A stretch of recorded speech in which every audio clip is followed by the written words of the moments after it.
Anakapalli parliament నియోజకవర్గం నుంచి BJP తరపున ఎన్నికల బరిలో ఉన్న చింతకుంట మునుస్వామి రమేష్ గారు. అర్థం కాలేదా? అదేనండి మన సీఎం రమేష్ గారు.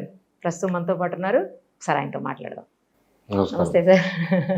ఎలా ఉన్నారు? అలా క్యాన్వాసింగ్ అది ఎలా జరుగుతుంది క్యాన్వాస్? ఇప్పటి వరకు అందరినీ కలవడము చేయడము, అన్ని కాన్స్టిట్యూన్సీలు కోఆర్డినేషను, సంఘాలతోనూ ఎన్జిఓస్తోనూ డిఫరెంట్ ఆర్గనైజర్స్తోనూ కలవడం జరుగుతుంది.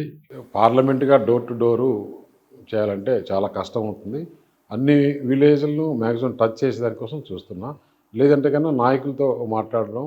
ఇప్పుడు ఇంకా మీరున్నారు కదా, మీ ద్వారా అంటే మీడియా ద్వారా ఎక్కువ సోషల్ మీడియా దాని ద్వారా టెక్నాలజీ ద్వారా రీచ్ అవుతున్నాం. అవును, ఇది సింపుల్గా త్వరగా కూడా రీచ్ అయ్యే అవకాశం. అయినా కూడా పీపుల్ విల్ ఎక్స్పెక్ట్ అభ్యర్థి కలవాలి కదా.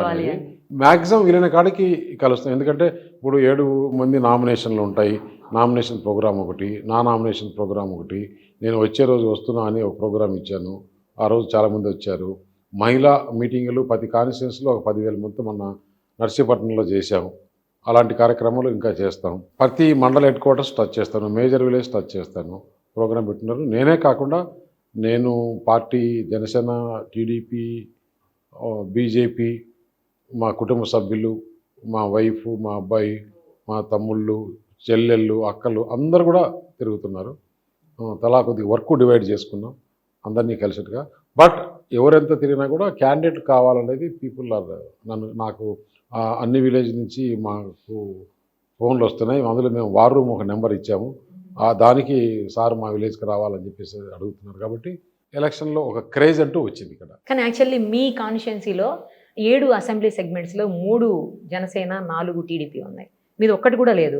మరి వాళ్ళ నుంచి ఎలాగా మీకు కోఆపరేషన్ లభిస్తుంది? పొత్తులో అదే కదా మా బలం. అదే ఇప్పుడు 3 పార్టీలో జనసేన ఉంది, టీడీపీ ఉంది, బీజేపీ ఉంది. కాబట్టి that is very good advantage to me. అంటే వాళ్ళు ఎలా కోఆపరేట్ చేస్తున్నారు? ఇప్పుడు ఒక్కరన్నా నాకు వ్యతిరేకంగా చేసినట్టు. ఎందుకంటే ఎక్కడ కూడా ఇది లేదు. ఫస్ట్లో కొన్ని రోజులు టికెట్ రాలేదని కొంత అది ఇది ఉండొచ్చు. కానీ దాని తర్వాత అందరు కూడా ఓకే పొత్తులో ఉంది కాబట్టి ఇంకా రకరకాలుగా పార్టీ ఉపయోగించుకుంటుంది, చేసుకుంటుంది అనే దీంతో అందరూ పనిచేస్తున్నారు. యూ నేమ్ ఇట్ ఎనీబడి, అందరూ చేస్తున్నారు. మేజర్గా మీ ప్రత్యర్థులు మీ మీద చేస్తున్న ఆరోపణ ఏంటంటే ఆయన నాన్ లోకల్ కాదు, రాయలసీమ అతను తీసుకొచ్చి మా దగ్గర పెట్టడానికి అసలు ఈ ఏరియాలో ఏమీ తెలియదు, అలాంటి ఆయన్ని ఇక్కడ ఎట్లా చేస్తారు అని చెప్పేసి నాన్ లోకల్ అనే దాన్ని ఎట్లా మీరు జస్టిఫై చేసుకుంటారు? అంటే నేను స్థానికుడిని కాదు. శాసనసభకు స్థానికుడు కావాలి, పార్లమెంట్కి పరిచయాలు పలుకుబడి కావాలి. People are thinking like that. ఇంకొకటి, ఈ కాన్స్టిట్యున్సీకి ఎవరైతే బాగా పనిచేస్తారనేది ఆలోచన చేస్తారు. కానీ ఇప్పుడు ఆ విధంగా చూస్తే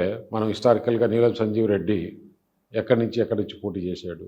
పివి నరసింహారావు నంద్యాలలో చేశాడు, బెరంపూర్లో చేశాడు. ఎన్జీ రంగా గుంటూరు నుంచి తీసుకుపోయి చిత్తూరులో చేశాడు. రకరకాలుగా చేస్తారు. పార్లమెంట్కి కావాల్సింది నేను చెప్పా కదా, శాసనసభకు స్థానికుడు, పార్లమెంటుకు పలుకుబడి పరిచయాలు. అదే చూస్తున్నారు ప్రజలు.